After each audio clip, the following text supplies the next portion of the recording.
Sige, sali ka na. Nandiyan ka na rin. Sige na. Sali ka na. Okay. Ang sali ka na rin, nandiyan ka na rin. O sige, ganito. Lahat ba tayo dito nabasa natin yung buong Bible, from cover to cover, from Genesis to Revelation. May nalak po ng buwas ang book. Hindi, ano lang ako, kung nabasa mo na siya. Nabasa niyo na ba lahat? Hindi ko naman sinasabi kung memorize mo yung book. Diba? Nagtatanong lang ako siya, nakasabay sinabi. O sige, ngayon, kasi, hindi ko kung connected ko, pero I believe it is connected to our topic for today. Write down 5 verses from the Old Testament and 5 verses from the New Testament. And make sure yung memorize na verse na isusulat nyo, it's encouraging verse. It's an encouraging word. Kunyari, dapat buo huwag lang verse buo hindi lang sa Philippians 4:13. Dapat kasama yung mga John 3:16. Mas 8. Mas maganda ako na kasi sige, mas importante para sa akin yung text. Matthew 6:33. Kahit wala yung kung hindi ka alam sa verse. Uy, bawal kopyahan. Tarag nakikita Okay lang, sa kasi video. yung text. Nakikita kayo sa video yung mga nangungopya Okay, dyan, no? okay, I'll give you 5 minutes.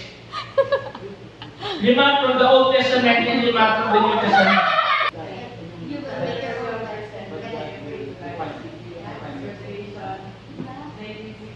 Ganun daw yaman, tapos na doon yung mga alam. Okay? Revelation kayo sa kanya. Diba? Pag ako sa Revelation na yun, parang konti-konti lang, matatapos na ako, Genesis na ulit. Diba? Sige, ikaw, princess. Pero ito, Hindi ko alam yung usahan. ano po, yung sa Sige, sige, wala. We're gathering our first Tapos yung sa New John chapter 6 verse 17, this is the way, the truth, and the life, the one who comes to the Father. Oo nga. Sige, galing. Diba? Meron ako doon. Ay, ganyan lang pala. Meron pala tayo mga memory verse. Napaka-importante kasi niyan. Diba? Kasi lalo na tayo mga leader. Eh ngayon, yung pinaka-topic kasi natin,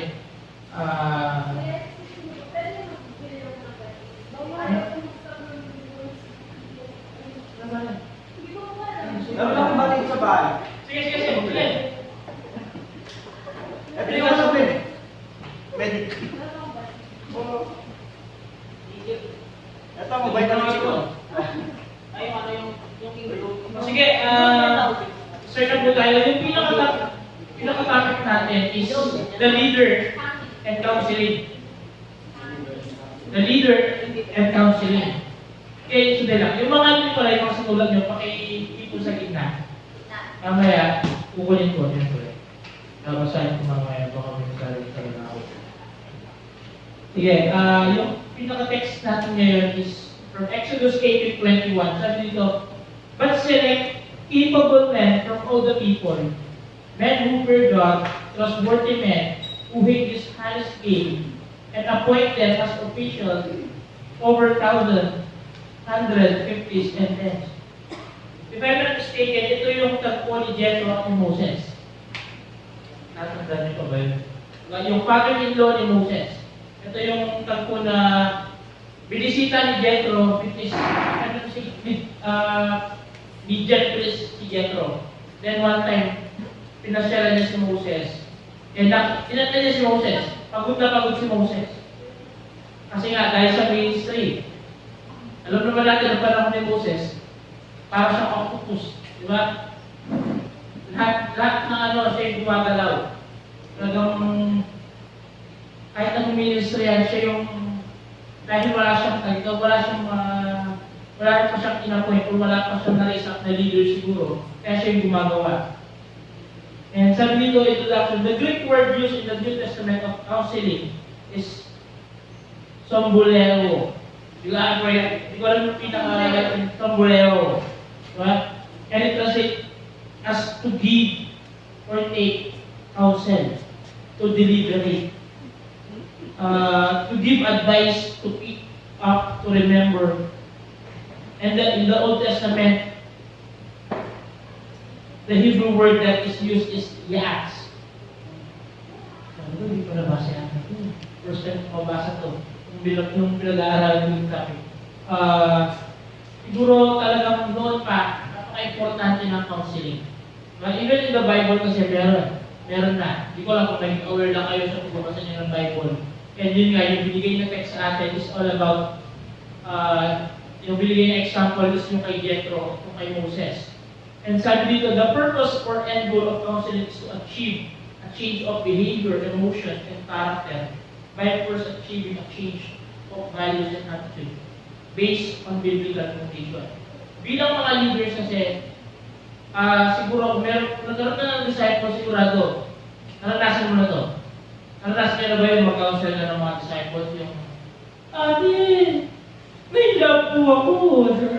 Kuya, may love ako sa kamukha ko.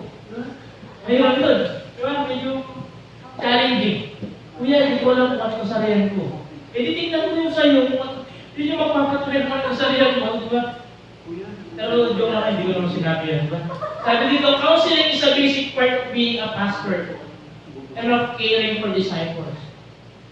Dito po, pagdating sa loob ng church, hindi lang po sila mentor, hindi lang po sila Pastor Joel, Pastor John, ang may karapatan mag-counsel. Tayo po, bilang mga leaders, meron din po tayong authority na mag-counsel, lalo na sa mga disciples natin, lalo na sa mga under sa team natin, sa network natin. Mahirap kasi, taklayan bulati, ipasa may pang mentor, ipasa may pang pastor, kaya po kasi yan. Kung kaya naman natin, bilang mga mentors, bilang mga leaders, kung kaya naman natin, pwede naman kaya na lang. Kaya nga po nag-raise up ng pro leaders sila mentor. Same thing with the scenario of Joshua, of Moses. Ganun yung in-advise sa kanya, ni Jethro. And sabi dito, through counseling, the leader will further get to know the people and will be able to offer help and minister to the different areas of their lives. Dito, pwede gamitin ni Lord yung counsel natin to minister to them. Bilang mga leader, di ba minsan yung hirap, lalo na kung meron na target, ang hirap ang hirap, bigla ka na lang papasok doon sa buhay niya, papasok sa kanila na bigla ka, uy, mag-minister ako sa inyo. Di ba? Hindi ko lang kung meron sa inyo yung strategy nyo is pag-pray sila. Lord, di lang may matindi ko, di lang may kakapsel na.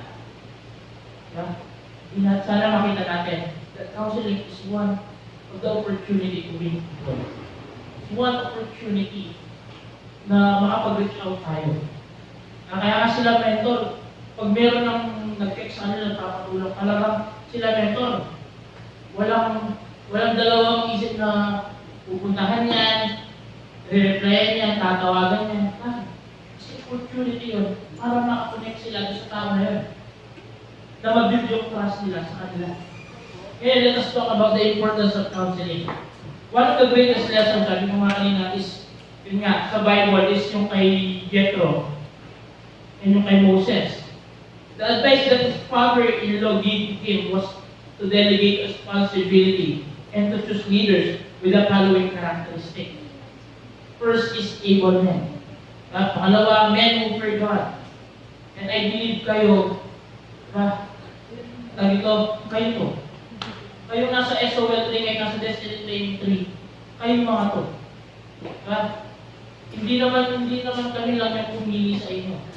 But si Lord yung pumili. Even kay Moses, hindi si Moses o si Jethro yung pumili sa mga remains up ni Moses. Ang hindi si Lord. Sabi dito, able men, men who fear God, men of truth, men who hate dishonest gain. And I believe kayo, ganun kayo. Pinaka dito is, bilang isang counselor is the men who fear God. According to, meron ko nabasa in Proverbs 9:10 yata yun, sabi, fear of the Lord is the beginning of wisdom. Bilang isang counselor, napaka-importante na may wisdom ka. Na may wisdom ng isang tao. Diba? Hindi naman po pwede na basta-basta ka lang mag-counsel without wisdom, without understanding, without knowledge, diba? Lalo na sa word ni Lord.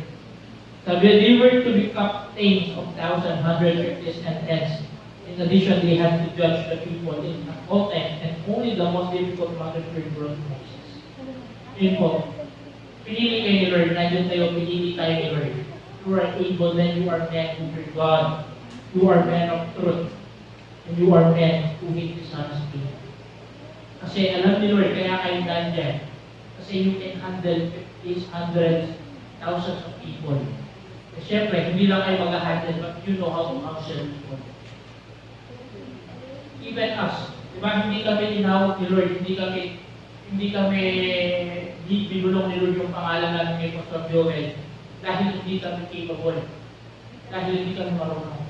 Although, syempre, hindi lang kami nagdudulong-dulong. Hindi namin kaya.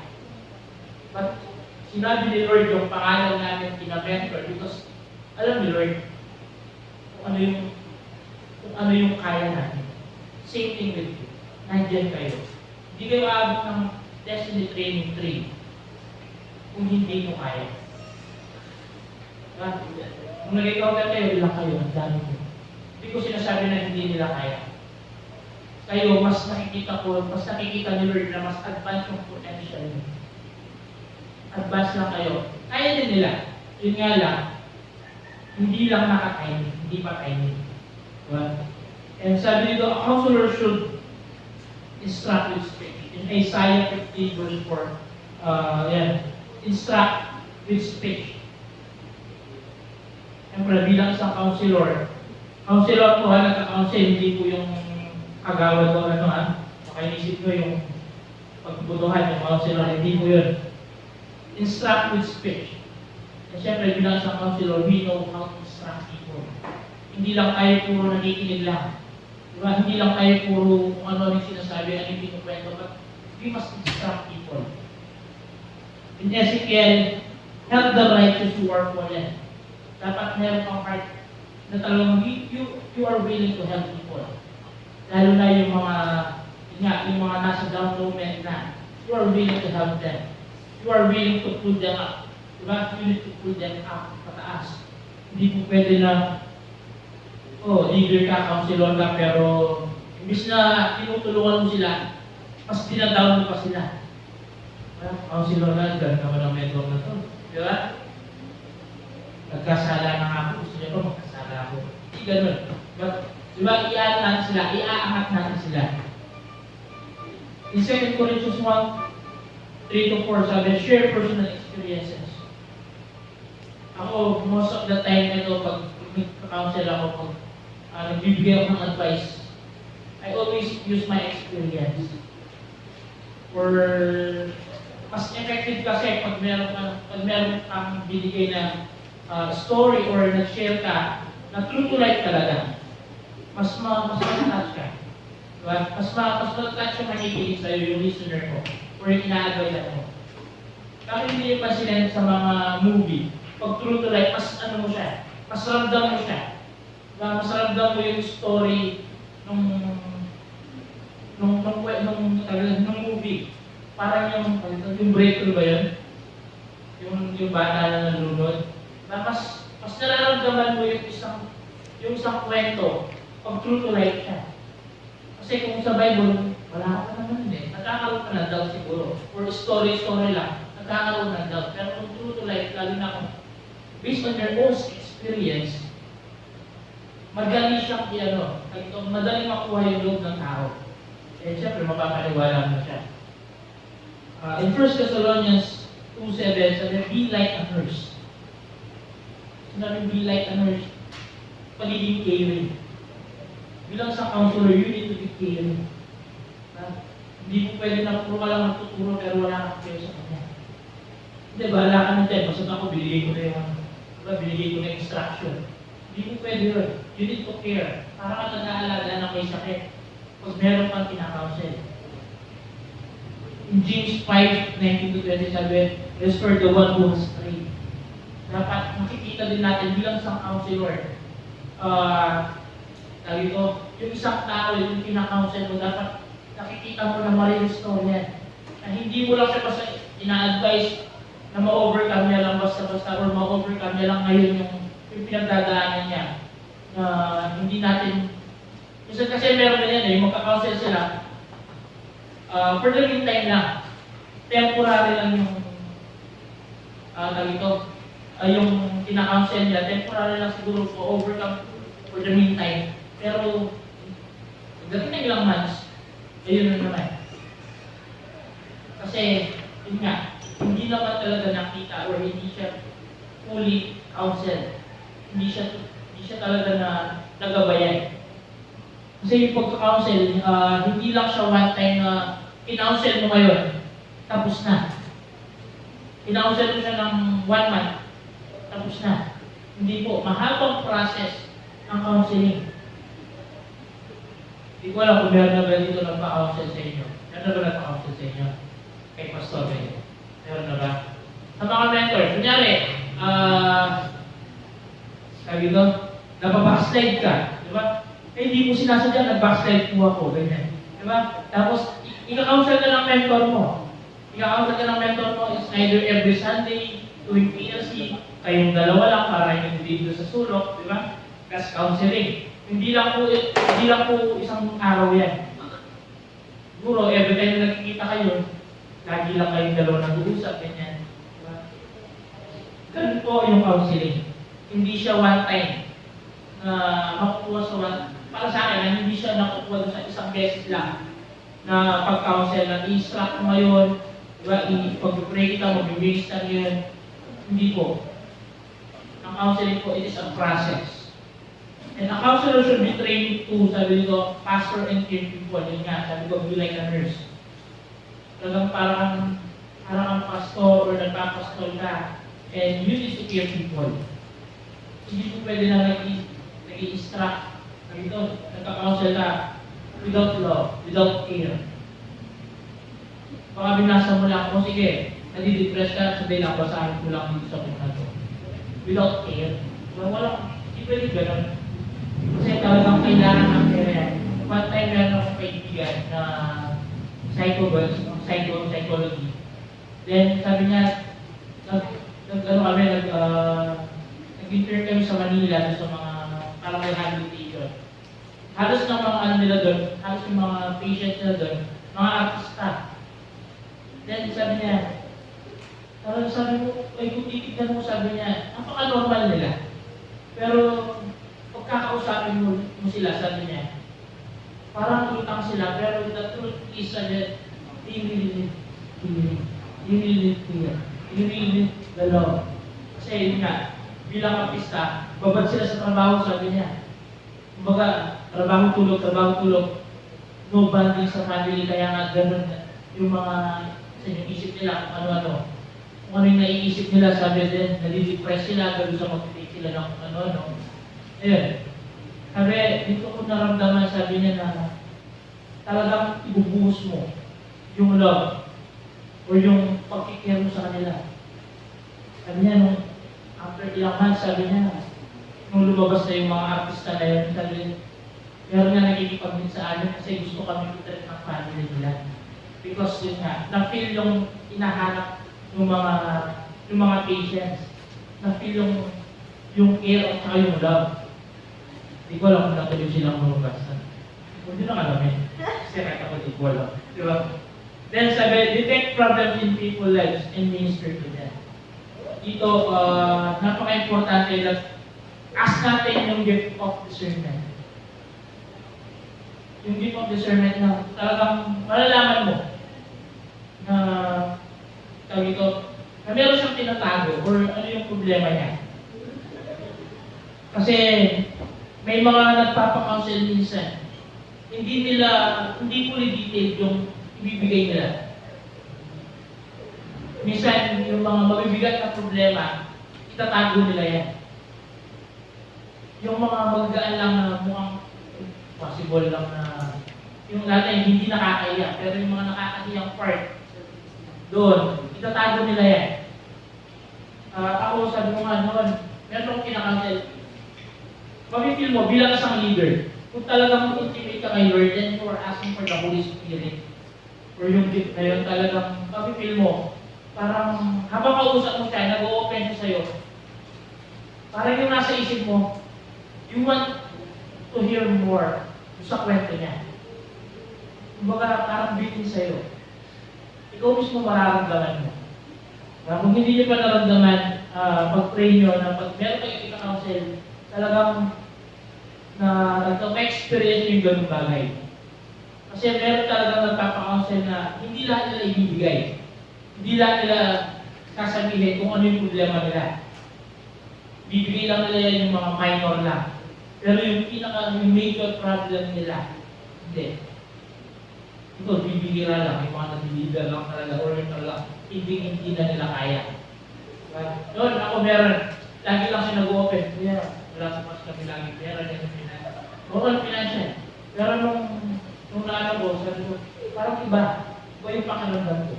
Hanggang doon sa pinag-pray ko yun, pinag-pray ko, pray na deliver mo siya. Na maging, ito yung boldness sa kanya na sabihin niya kung ano yung problema niya. Then, after ilang months yata, nag-open up sa akin. Yun nga, sa identity niya. Meron siyang problema. Kuya, hindi ko kasi alam, nagugulan po ako kung ano ba talaga. Diba? Kung ano po ako. Yeah. Diba? Talagang ikaw mismo mararamdaman mo. Then, pray for it. And mag-minister ka sa kanya. Then sabi dito, form the character of Christ in people. Why we counsel people? Hindi lang tayo basta-basta nagka-counsel, nag-i-instruct kung ano yung gagawin niya to overcome the problem. To overcome kung ano yung pinagdadaanan niya. But unti-unti, we put Christ. But pinoform natin siya. Pinoform natin siya. Siyempre, lalo na yung belief. Yung belief niya, ma-form natin. Siguro, medyo mahirap na inform mo siya sa wants ni Lord. Pero mas, yun nga, unti-unti, yan natin yung belief niya. Then, speak more on the Word of God. Magbabad siya sa Word ni Lord. Kahit hindi siya nagbabasa, dahil ikaw na-counselor, diba? Dahil ikaw, Christian leader ka, siyempre, wala kang ibang foundation dyan, hindi Bible verse. Bagsakan mo siya ng maraming Bible verse. Sinabi sa room na to, rather than ganyan. Kaya nga kanina, yung icebreaker natin is, yun nga, nagpapasulat ako yung mga memorize ng Bible verse. Kasi malaking tulong mo sa akin yan bilang mga leaders. Pag nag-counsel tayo, pag nagbibigay tayo ng advice. Offer backing, support, and fellowship to other believers. And ito po, siyempre dito, napaka-importante that we must support them. Yung mga kinakounsel natin, supportan natin yan. Binabaka pa natin yan. Huwag natin silang kayahan. Kasi hindi naman pagka-instruct mo sa kanila pagkatapos ng mag-usap, that's it. Finish na. Hindi po.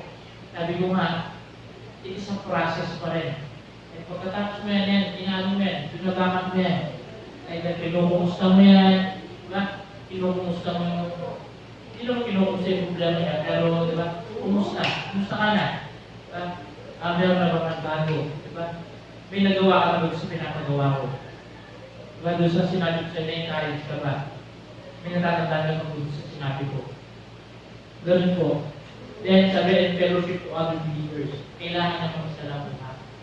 Lalo na yung mga new believers lang yan din nakaranas ng matinding problema. It's better na pili tayo ng group na talagang mamipid siya. Mamipid yung soul niya. Hindi lang yung mind niya at yung heart niya. Because depressed sila. But even yung soul niya, mapid ng word to word. Then sabi dito, next is improve the process of restoration. Dapat nag-improve din tayo. Tinitignan natin, nagkakaroon ng assessment. Hindi yung puro lang pinapalo ko siya, kumusta. Diba? Dapat, kumusta? May nagawa ka na ba? Ano yung mga nagawa mo? Ano yung ginawa mo? Then, ma-identify mo ano na yung nabago. Diba? Nabago na po yung belief ko, nabago na po yung perspective ko sa ganitong bagay. I-level up natin. Alam naman natin siguro, diba? Kayo mismo, pag kayo nag-counsel, and you ask yung guidance ni Holy Spirit, for sure, hindi ganun kahirap. Although may part na mahihirapan ka, pero kung support na lang, then process and follow-up na lang, God will give you wisdom. Hindi ka pababayaan ni Lord. Then, last, correct mistakes in doctrine. Ayan, unti-unti. Dahil yan, nagkaroon sila ng problema, nagkamali na sila. It is the time to correct them. Diba? Yung sa doctrine. Kung yan, kung nagkaroon siya ng problema sa belief niya, it's the time. Diba? Sabi ko nga kanina, every time na magka-counsel ka, it is an opportunity. It is an opportunity na ma-restore mo yung isang tao, ma-restore mo yung isang tao, ma-win mo yung isang tao. Opportunity ko yan. And siyempre sa atin, opportunity para mas lalong lumayo. Noon, meron akong disciple, talagang nag-doubt siya. Tapos siya, nag-ate na siya. Yun niya ito, nasa 1 year niya siya nag-ate. And then, nagkakaroon siya ng doubt sa Taylor. Kung papaniwala niya siya. Then one time, bumagsak siya sa school. Then pinasalit siya ng prayer class. Prayer. Sabi ko, mas available ako sa church of pray tayo. Then, gumawa ng miracle sa Lord. Isipin mo, dalawang major subject, isang minor subject o sa grading siya. Or grading na. Bumagsak siya, third grading yata o second grading. Kailangan yung hilayan. Sabi niya, during the prayer fasting, kuya, sabi niya, nakausap ko ng siya. Siguro nasa mid na ng prayer fasting. Kuya, nakausap ko ng yung teacher ko. And, nung una po, sabi nila, wala na daw kung chance yun. Ipilit mo ako kung babalik ako. Diba? Siyempre, wala po akong pinili yan. Diba? Pero yun, sabi niya, dito po ako natuto, sabi niya, magtiwala kayo. Nakita ko, that God's moving. Nakausap ko yung teacher ko, sabi niya, bibigyan niya daw ako ng chance kung magbabago ako. Then, mag-project po ako kahilay. Then, gumunta ko siyang prayer fasting, yung day 21. Then, nakausap niya. Binigyan lang siya ng project. Alam mo yung project na binigay sa kanya, worth 150 pesos. Nakila yung itong subject. Sabi ko, nakita mo kung gaano gumalaw si Lord. That time, talagang na-amaze siya, umiyak siya. Sabi ko, kuya, sabi niya, nakakayaman lalaki ako, iiyak ako, sabi niya. Kasi I was so amazed sa ginawa ni Lord. So sabi ko, diba? Kuya, thank you sa advice. Kaya nga po, dito, natatama. Every time we counsel people, it's the time to correct. Diba? Na-correct yung belief nila. Na-correct yung imbis na nag-doubt sila ngayon, diba? Na-correct na ng belief. And yun, diba? Counselors should be trained to such people. Then pangalawa, we need people involved in counseling. Who are the involved in counseling? The biblical context for counseling always involves at least 3 people. Ang counseling po, 3 dapat. Diba? Di ko lang sa labas kung paano, pero sa Christian kasi, sabi dito, the Holy Spirit, the counselor, and the person being counseled. The Holy Spirit, lagi siyang nandyan. Hindi mo pwedeng alisin si Holy Spirit pag nag-counsel ka. Lalo na kung Christian leader ka, hindi mo pwede nawala si Holy Spirit. First, the Holy Spirit, sabi nga, yung involved sa counseling. The translation of the Holy Spirit as the counselor. Siya po yung tinatawag na the counselor. Comes from the Greek word arate, which is a synonym for counselor, helper, or intercessor. The act of not including him in counseling will be an act of self-sufficiency. Pag gano'n, pag hindi mo na sinali si Lord, lalo na pagdating sa spiritual or sa Christian leadership, hindi siya dito, hindi ko masasabi na perfect or magiging successful. Kasi, sure, kung sarili mo lang yung ginagawa. Hindi ko alam noon, saan ba yun yung magtatagpo yung dalawa? Yung dalawang panig yan, mag-aaway din. May gigit na. Sa Channel 5 ba yun? Face to face. O yung face to face ba yun? Hindi ko alam kung sila lang, pero ihirap. Diba? Paano nga yan? Isang ba si Holy Spirit sa part na yun? Diba? Although iba kasi yun. Although yung counseling kasi na yun, diba? Nagbabati lang naman eh. Pero makita mo, pagpapasok talaga. Makakampas, diba? Hindi, pero ano lang kasi yun eh. Sa matter of money kasi yun. Pera-pera sa television, ganyan talaga. Diba? Pero tayo, hindi po tayo gano'n. Pagdating sa atin, bilang mga leaders, siyempre, with the guidance of the Holy Spirit, with the guidance of the Lord, yun po yung gagawin natin. Hindi po tayo nagka-counsel para sa pera. Hindi po tayo nagka-counsel para sa mga bagay-bagay. We are counseling people because we want na ma-restore sila. Gusto natin mabalik kung sino ba sila. We must remember the work of the Holy Spirit and relate it to counseling. In John 14:26, sabi ko, He will teach us and remind us all things. Kaya ganyan kung napaka-importante ni Holy Spirit once you counsel people. In John 63, He will guide us into all truth. Kaya yun. But in John 16:7-8, He convicts us of sin. He will teach us what we should say. We speak with the gift of the Spirit. The anointing teaches us. Ayan po yung kayang gawin ni Holy Spirit sa atin. Kaya nga po, pag meron ka ng kinakounsel, meron ka ng binibigyan ng advice, lalo na yung mga disciple, yung mga co-leaders mo, kinakounsel mo na sila or yun nga, ginaguide mo na sila. We must always ask for the Holy Spirit. Huwag mong i-pray natin, huwag mong inimigay sa Holy Spirit. Ano yung sarili mo na lang? Oo, matalino ka, pero it's not enough to counsel people. It's not enough yung knowledge mo, yung alam mo. It's not enough without the Holy Spirit. Lalo na tayo, leader tayo, si Lord yung tumawag sa atin. Diba? And yun nga, sabi nito, we speak with the gift of the Spirit. Ano ba yung mga gift? Diba? The Holy Spirit. Talagang dito tayo matitest bilang mga counselor. Then the counselor, sabi dito, counseling is a work that requires preparation and wisdom. A leader must be prepared to take up this work. A leader must also be in communication with his or her leaders in order to supervise this area.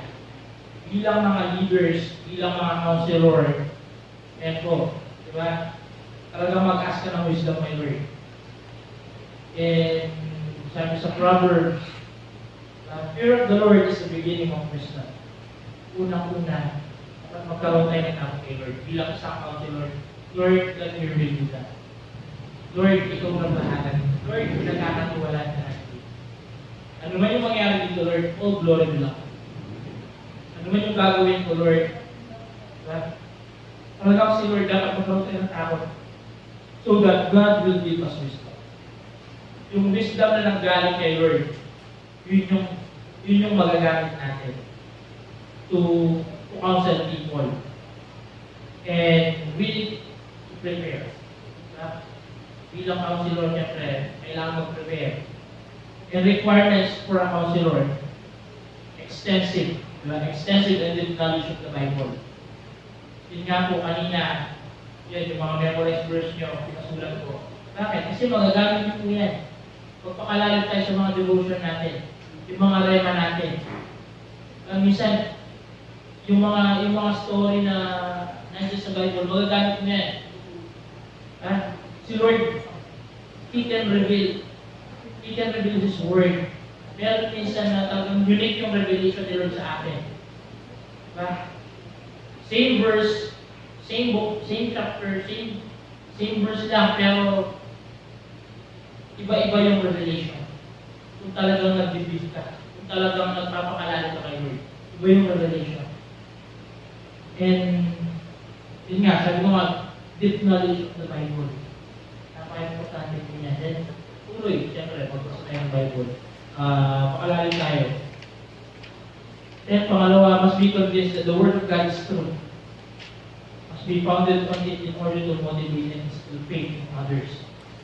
Mahirap po mag-counsel kung tayo mismo, nagdadaan tayo sa Word ni Lord. Kung tayo mismo, hindi natin siya, hindi mo talito, hindi mo ma-share yung Word ni Lord. Kasi nagdadaan ka eh. Madalas, ganyan. Pag hindi mo na-share yung Word ni Lord, pinagdududahan. Pero once na may kali ka, talagang malakas yung loob mo na i-share yung Word ni Lord, is na niniwala that the Word of God is true. Then, pangatlo is divine wisdom. Ito, yung may sinasabi ko na is the wisdom. Hindi yung self-wisdom, hindi yung sarili mong wisdom, but it's the wisdom from the Lord. Hindi siya pwedeng kuhanin kung saan-saan. Kahit anong basahin yung libro sa divine word. Diba? Hindi mo makuha yung divine wisdom. Yung divine wisdom, ito yung nagagamit ni Lord. Siyempre, paano? Through seeking the Lord, through reading the Word of God. Doon niya ibigay yung wisdom nila. Yung divine wisdom. Yung wisdom na ikaw na nagpapakasya, hindi mo kayang, hindi mo lubos maisip na, bakit niya naisip yun? Bakit niya? Bakit niya naisip yun? Diba? Ngayon, meron akong sabi ko, sa Dulos for Christ dahil, di ba, may Camp Redo. May campus sa Redo ba yun, Camp University. Meron mga ideas na ginagawa nila, yung mga video, excited ka na ba? Di ba yung mga video na parang memes nila? Excited ka na ba sa campus Redo? Nag-register na ba? Umiyak yung bata. Ganun. Ano yan? Video lang, parang GI ka or memes yun. Then, binigyan lang nila ng naglagay sila ng voice nila. Sabi ko, ang galing ng mga idea ng mga ano. Ang galing, sabi ko, yung wisdom nila to use yung mga bagay na yun sa pag-advertise ng Camp Revo. Sabi ko, ang galing nila. It is a wisdom. It is a wisdom that comes from the Lord. Kasi, tayo kung titignan mo, ma-amaze ka talaga. Yun yung divine wisdom. When other people na narinig nila yung counsel mo, yung advice mo, di ba, tunganga sila. Matutunganga sila. Because it's a divine wisdom. It is from the Lord. Kaya dapat tayo bilang mga Christian leaders, ito yung i-desire natin. No, I want a wisdom. I want the wisdom that comes from you. Hindi yung wisdom na nanggaling lang sa mga books na binasa. Then, next, goodwill towards. Yeah. Towards others. And syempre, yung pinaka-goal natin bilang mga counselor is, to show good things, to show goodness. And bilang mga Christian leaders, Christ-likeness pa rin. Wala naman ginawang sa mga Lord. Kaya Christ-likeness, di ba? Yun yung tularan natin bilang mga Christian leaders. Magpakita tayo ng kabutihan sa iba. Then, last is to have love as the basic foundation in the relationship with every believer in the church. Dito, nung nabasa ko ito, biglang pumasok sa isip ko si Mami Joy. Sabi ko, sino yung makausap niyo? Ni Mami Joy, sabi ko, ni Pastora, sabi ko ba? Ganun. Napaka-genuine ng love. Even doon na parang inano na siya, pero kung kausapin niya, gano'n na. Kaya yung napaka-genuine, yung ramdam pa rin yung love.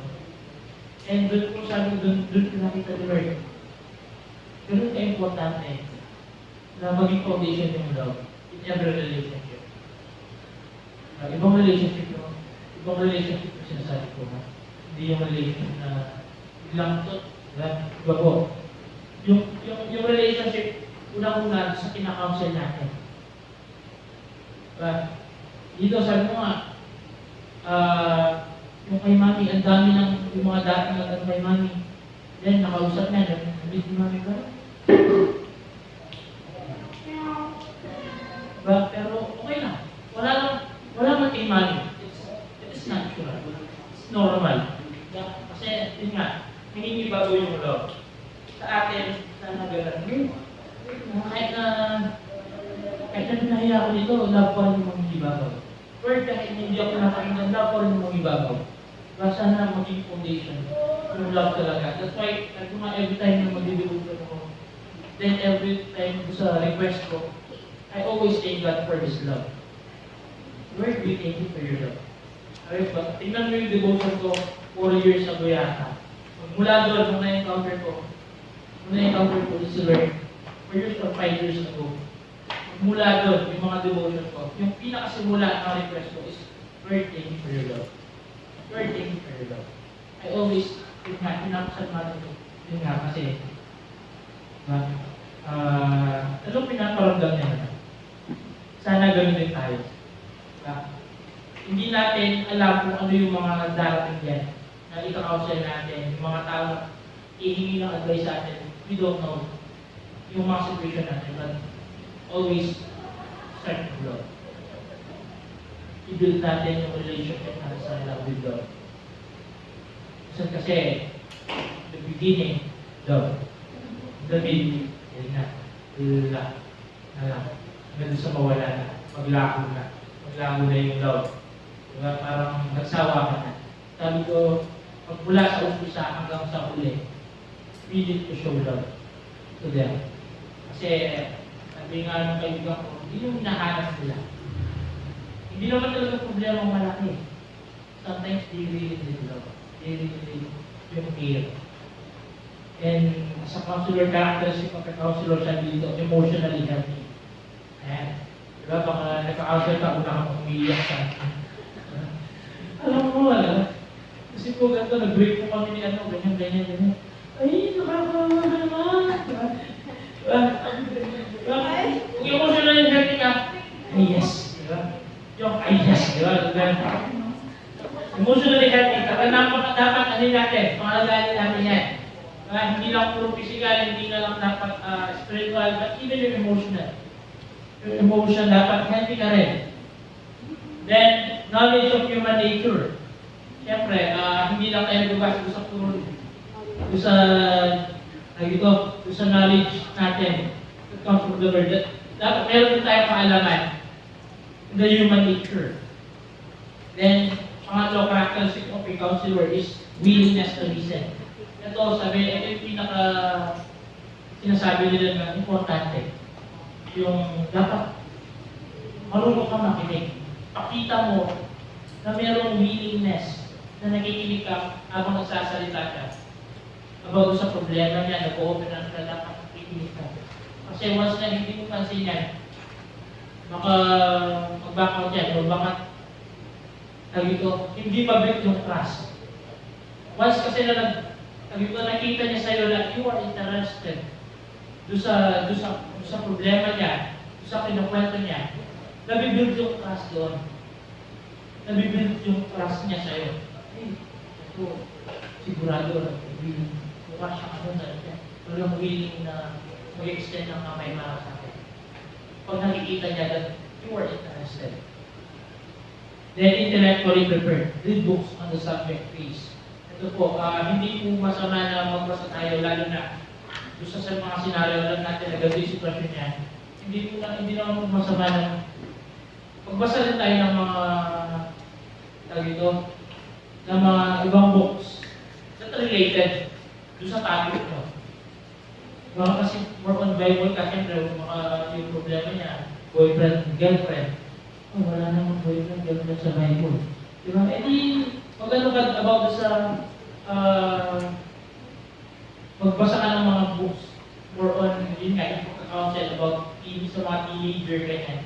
Pwede naman yun. Basta, siyempre, alam naman natin.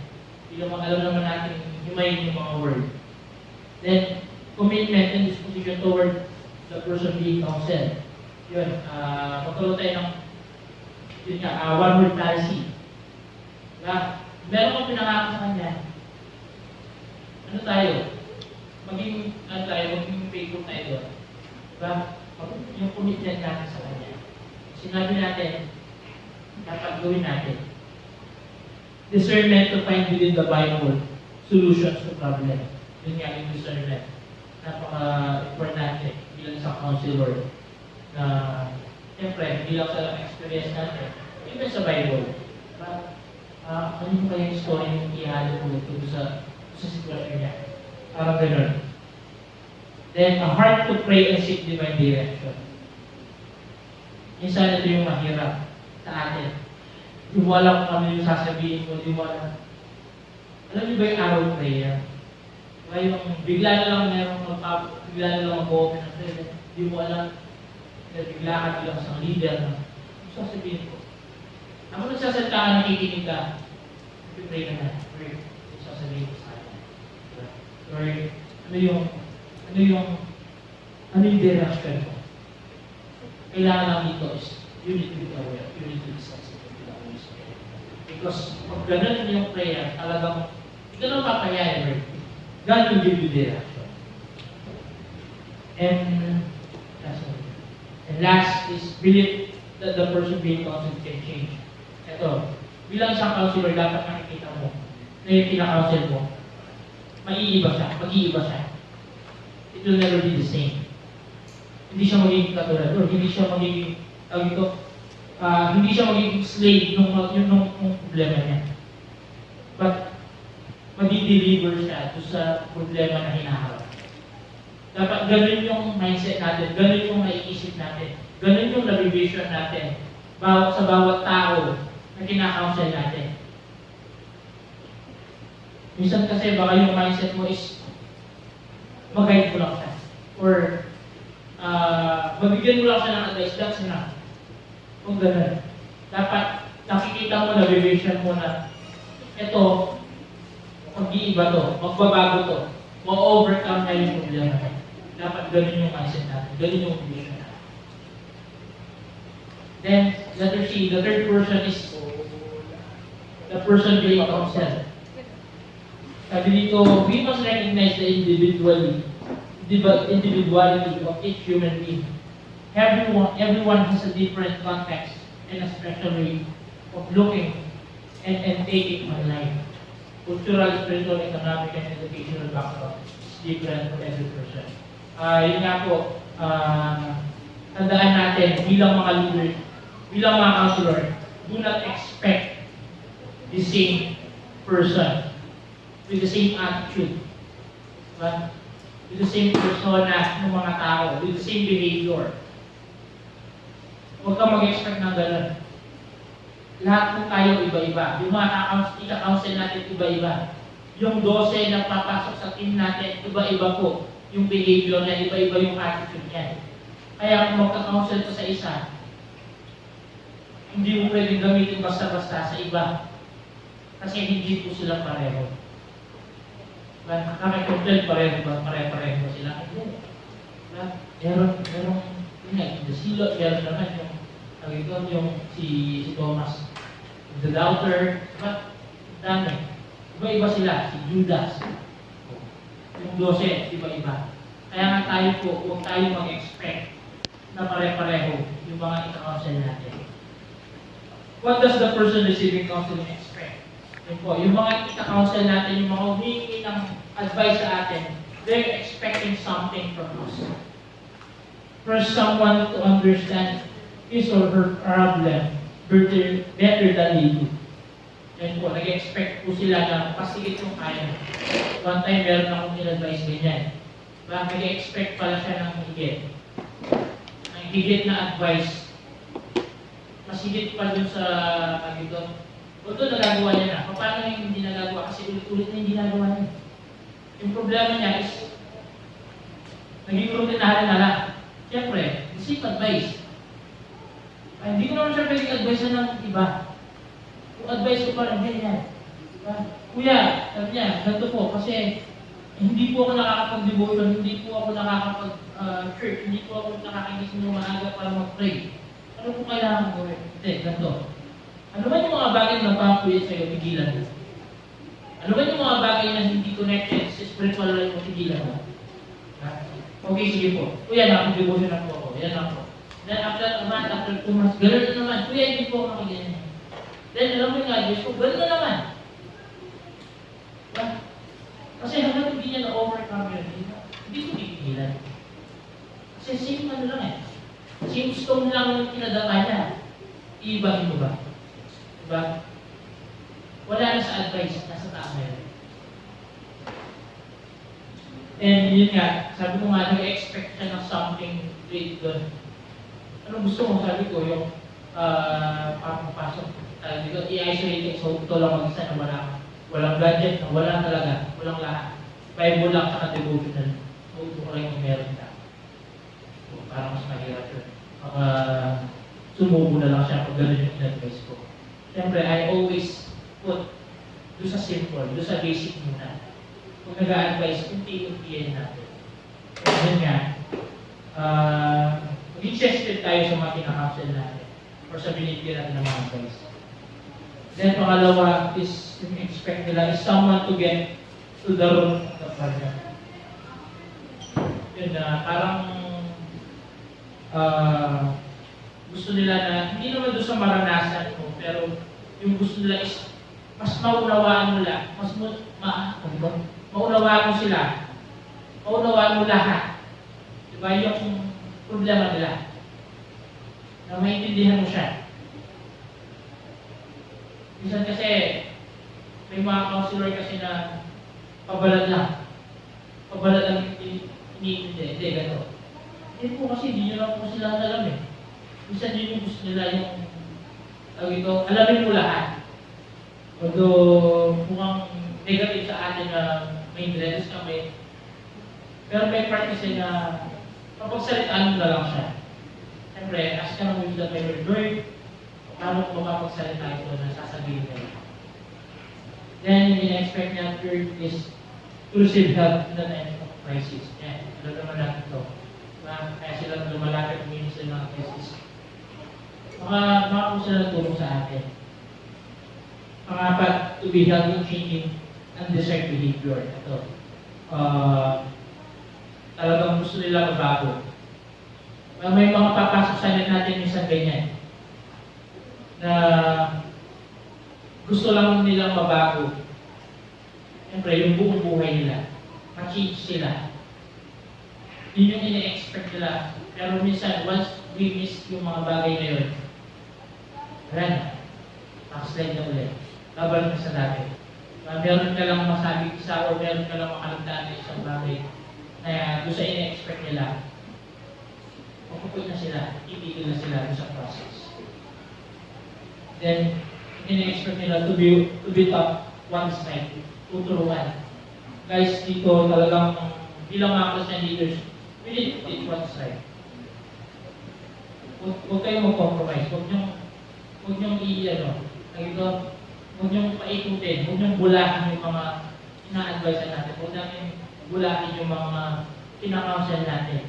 Mga disciple, huwag niyong bulahin. Tapatan ang dapat. Tapatan. Sabi ko nga noon, mga disciple ko na may mga lumipas sa atin. Sabi ko, kung worse yung mga naging mentor niyo before, kayo mag-alala, mas worse ako sa kanila.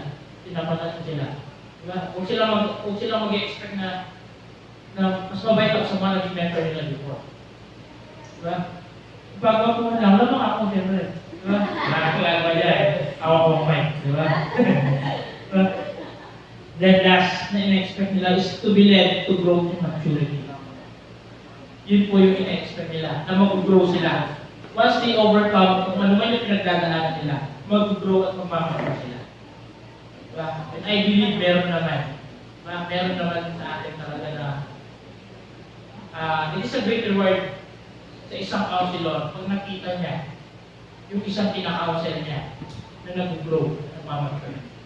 And yun yung gusto kasi ng pinaka-counsel, ng isang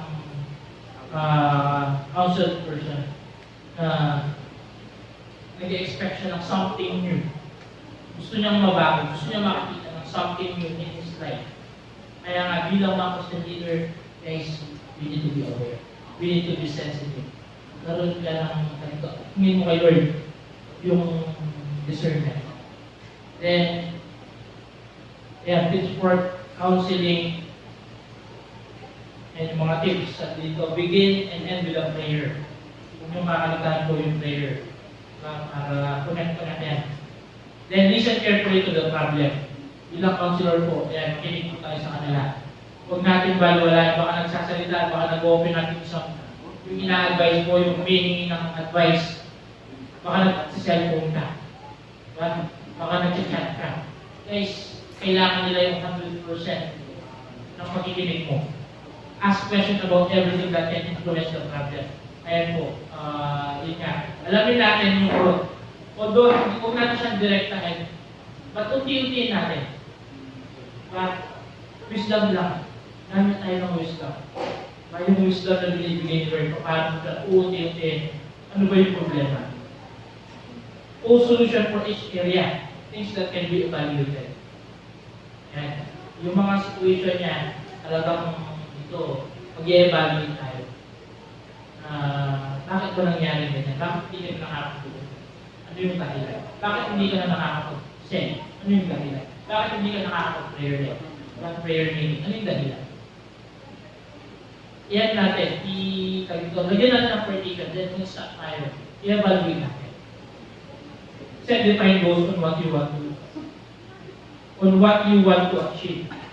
Mag-set tayo. Dapat ito, after ng counseling na to, dapat ito, mabalik siya. Diba? Kung disciple mo yan, mabalik siya doon sa secret closet niya. Mabalik siya doon sa quiet time niya. Mabalik siya sa devotion niya. Mabalik siya sa prayer life. Dapat meron tayong mga goals. Nagsiset din tayo bilang mga counselor. Then, back up every solution with biblical foundation. And po, pamamasok lagi yung word. Kung makakayaan, there's no word of God na mabigkas every time na nagka-counsel ka. Then, evaluate the progress. Binabantayan po natin yung mga na-evaluate natin. Kung may changes ba. Yan nga, sabi dito, evaluate the progress. If the case requires multiple sessions, mag-evaluate tayo.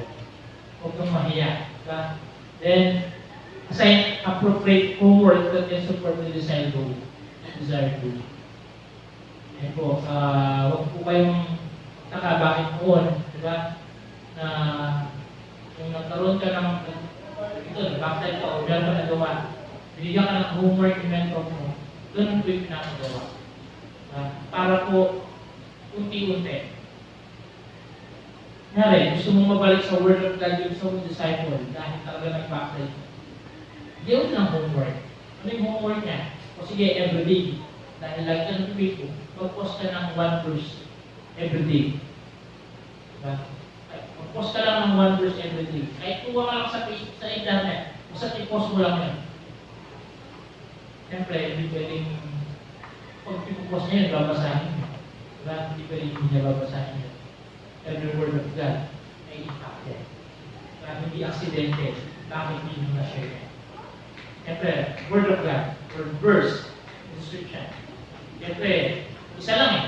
Sabi niya, pipili siya. Sa pagpili niya, hindi na lang minimimayin mo. Babasahin niya yan.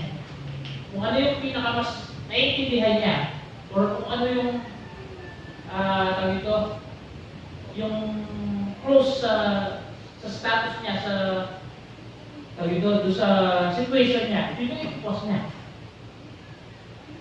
Siyempre, unti-unti, no good. Then, exercises the in-line action. Ito, yung mga pinapagawa natin. Then, as much as possible, try to involve the people who are related to the project. Talagang unti-unti, siyempre, nakakausap natin yan. Hindi, kunyari, dito sa church, isang disciple mo nagkaroon ng problema, nagkaroon ng situation na napasok siya, diba, sa isang wrong relationship. Sa church week niya, hindi lang po kasi one session niya. For sure, siguro, ilang session yung gagawin niya. Then, try natin na ipasok yung mga related doon. Diba? Kanya, mo, meron ng disciple, napasok siya sa, yun nga, nagkaroon ng relationship sa ibang disciple. Hindi naman kaagad.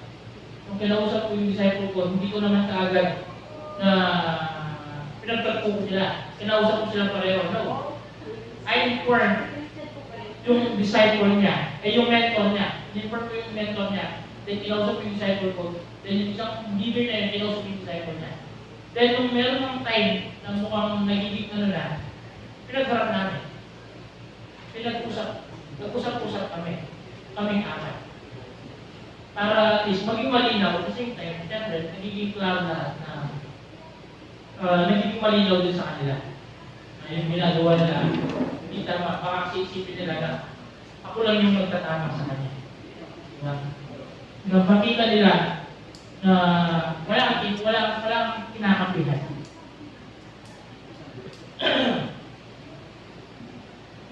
Then, be ready to minister according to the peace. Yun po. Huwag tayong matakot na mag-minister sa kanila. Baka kung kailangan silang i-rebuke nila. Baka kung kailangan mong pag-pray sila, pag-pray natin. Guys, huwag natin kakalimutan yan. And last, number 4 is recommendation. A good counseling session could be summarized with the following 3 questions. First, what is the specific problem or problems? The problem must be known in full and in detail. Yun po, alamin natin lahat. Yung problema. Huwag kang mag-a-advise na hindi mo alam yung kwento. Diba? Baka kalaki lang yung alam mo. Baka lahat ng friend lang yung alam mo. Or baka una lang yung alam mong kwento na problema niya. Kung makapag-advise ka, parang diba, kain mo pa si Lord. Kailangan maging alam natin lahat. Alamin natin lahat yung buong kwento, yung buong problema. Then, every time na mag-share tayo or mag-advise tayo sa dito, what did legal principle apply to this case? Lagi ka dapat nag-iisip.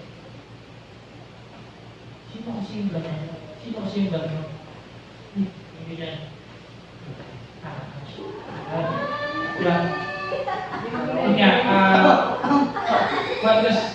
What does the Bible say about this? Dapat always related. Nag-relate siya. Diba? Kaya nga po napaka-importante, yung mga kwento sa Bible, alam natin. Kasi magagamit po natin yan. Huwag nagka-counsel tayo. Huwag nating i-bypass yung mga kwento. Minsan nga yung mga kwento sa Bible, lalo sa Old Testament. Minsan na-imagine ko parang mga movie na, lalo na sa Kings, parang movie sa ano. Habang nakasmay siya ng chariot niya, sabi niya, bigla siyang pinana. Parang na-imagine ko yung mga movie noon. Although, dapat, may mga kwento po sa Bible. Ano yung natin yan? Talagang tandaan natin. Kasi magagamit po natin yan. Lalo na kung nag-reveal yan sa atin. Magagamit natin yan. How can the biblical principle be applied to solve this case? And yun po dapat alam natin. Using, parang conclusion lang. Diba? Yung itinuro mo, yung Word of God, paano natin i-apply. Ganun lang. Lahat naman kayo, alam nyo na, diba, sa homiletics. Alam nyo naman lahat. Diba? The last part is the conclusion. Parang ganyan din po kung nag-counsel tayo. Then, our other recommendations are as follows. Listen carefully to one person being counseled. Say, ituloy na lang po ito. Then, the counselor should reproduce or summarize what they understood from what the person being counseled told them. Yun po, dapat talagang makinig tayo. Sabi mo kanina, sa nakasulat is willingness to listen. Kung talagang makikinig ka, pakita mo that you are interested. Then the counselor should not forget that communication is not only verbal. Most of the time po, may mga ganyan magpapagay sa gusto. So bro, ano sa pangalan mo? Tapos hanggang doon sa, di ba natin mag-advise, mag-counsel. O sige, thank you. Kasi pangalan mo. Pangalan na lang, makalimutan ka. Guys, maging ano tayo dito. Mag-ingat tayo sa mga ganito. Huwag kayong mag-alala, naging sa akin po yan before. Yung may VIP ka, matakausap mo lang sa ng konti, nakalimutan mo yung pangalan. The counselor should not forget the communication. It's not only verbal, but also through eye contact. Yun nga, through gesture. Talagang, alam naman natin ito, yung posture natin. Then the tone of voice. Show respect, acceptance, and trust towards the person being counseled so that they can feel free to express their feelings. Dito, yun nga, pakita natin na open siya.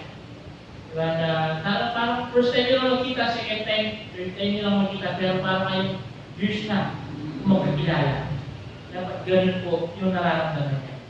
Yung kausap mo lang sa ngayon, pero mag-open niya, parang ang tagal-tagal nyo lang magkasama, tagal nyo lang magkakilala. Ganun po. Dapat mabuild yung trust nila sa atin. Then last, identify the feelings that the person being counseled as regarding the matter. And yun lang, ito, sabi ko nga ulit na lang, maging aware tayo. Aware lang tayo, maging sensitive tayo sa kanya. Lalo kay Holy Spirit, maging aware. Ikaw, vessel na lang. Vessel lang tayo. Maging sensitive ka kay Lord, maging sensitive ka sa kinakounsel. Kung ano yung sinabi ni Lord yun yung sabihin mo, you are only a vessel. Hindi ko alam kung mahirap siya, pero kailangan mo lang talaga is maging vessel. Diba? Then, number 5, key topics in counseling. Hindi ko na po sila babasahin isa-isa. Written na po yan. And alam ko, nakakabasa naman po kayo. And magagamit niyo po mga yan. Meron po kayong mga disciple or meron kayong kinakounsel na related yung mga problema o yung mga topics nila. Tignan niyo po yung mga guidelines natin dyan, yung mga guide natin dyan. Kung meron kinakounsel mo, frustrate siya, just that verse. Basahin po yung verse na yan. Then yun yung gamitin mo sa kanya. Actually, konti lang to. May Bible po na marami siyang ganyan. Sa likod. Lahat ng topic na possible po